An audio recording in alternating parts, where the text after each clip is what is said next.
Sunday Night Football takes us to Pittsburgh this week, where the Steelers will host division rival Baltimore. The Ravens favored by 1.5 on BETDAQ, 47 the total in this game. These teams met back in Week 2, Baltimore with a convincing victory, 26-6. However, Pittsburgh coming off their best win of the season. They hung 50 points on the Indianapolis Colts last week. Ben Roethlisberger throwing for over 500 yards for the second time in his career.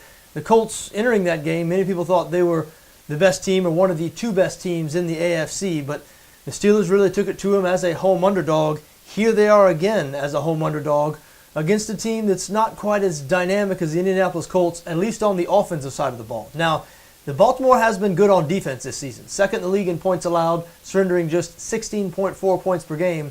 However, the weakness of that defense is the secondary. They're 23rd against the pass. And Ben Roethlisberger, like we said last week, 500 yards. This Steelers offense really has turned into a pass-first offense, not just this year, but over the past 2 or 3 years. Now, the emergence of Le'Veon Bell last season and this season has given them some balance. Remember, there was a couple of years there where the Steelers couldn't get any production out of the running back position. But it's still a pass-first offense. The Steelers are going to live or die on the right arm of Ben Roethlisberger. And in this case, against a Ravens secondary that is vulnerable, I think Roethlisberger has a real chance for success. In saying that, though, he faced this same Ravens secondary, like we said, early in the season, and the Steelers lost by 20 points. Now, that game was in Baltimore, where the Ravens are very good. Still, I'm looking at the Steelers side here, short home underdog. Now, I'm a little concerned that they might be a little overvalued after last week.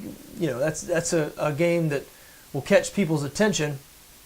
I'm a little surprised, to be honest with you, they're an underdog in this situation. I thought Pittsburgh was going to be favored by a point or two, but just being slightly surprised by the line, not enough to get me off of the Steelers here. I do have a lean in that direction. Think they're going to win this game outright. I'd also look at over 47.